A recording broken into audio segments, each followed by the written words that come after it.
Okay, no, this is a very important question you're asking.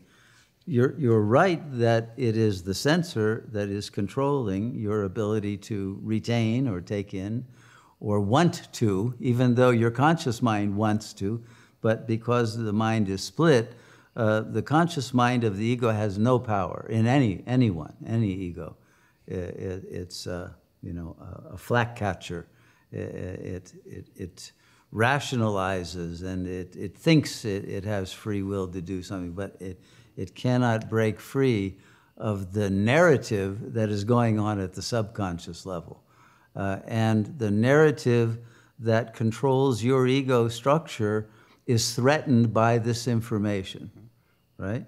You will not be the same person if you do take this in and it makes sense to you.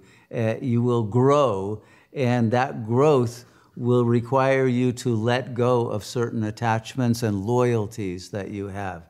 So it's impossible to do that because there's a prior attachment and loyalty to a different value system that your ego is stuck in. Even though your conscious mind has already partially at least grown out of it, recognizes its obsolescence and that it doesn't serve you any longer or even serve the ones you're loyal to, but it is a structure that, because it's based on sanskaras, until those sanskaras are burned, you are in fact helpless. You are controlled by those, right? So, and there is no free will within the ego to change it. All you can do is recognize you're not the ego, to witness this very thing that's happening, which you're doing, which is accurate. Witness it, accept it for what it is, and say, yes, that's the condition of this ego. I am not the ego, right? And stay in that I am not long enough to then realize what I am. But you have to be in the neti phase. I'm not this, I'm not that, not the body, not the mind, not the narrative, not the history, not the attachments, not any of that. I am just pure presence. And once you do that, then the sanskaras will become at least no longer activated. And then through your love of the real, of that which transcends the phenomenal plane. And there is in your heart a love of God. And that love and the power that will come from that will burn those sanskaras. But what you must do is take this event and this recognition that you have now, which I think is crucial to your growth.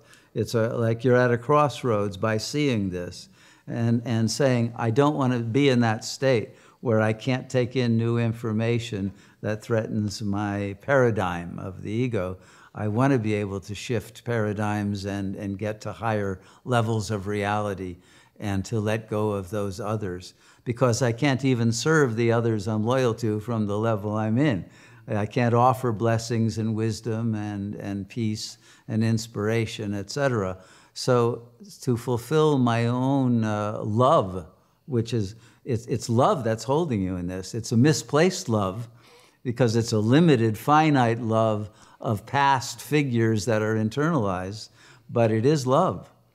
But now, if your love of God can supersede that limited love and recognize that this is your eternal beloved, then that love will be able to release you from the bondage of a prior vow that you took as a child to a loyalty to a system that no longer even exists or that you're part of or has any reality for you now, but internally is held as if it's a present commitment. And then once that is released, then all of the limitations on your capacity to understand will be also eliminated, and suddenly your inherent genius will emerge and you will get everything and be able to leap to the highest level of your being. I look forward to the day that that grace is given and you speak of your freedom and God realization. but thank you. I think it was very brave of you and very helpful to everyone for you to express this, because you're certainly not the only being who is dealing with this kind of a constraint.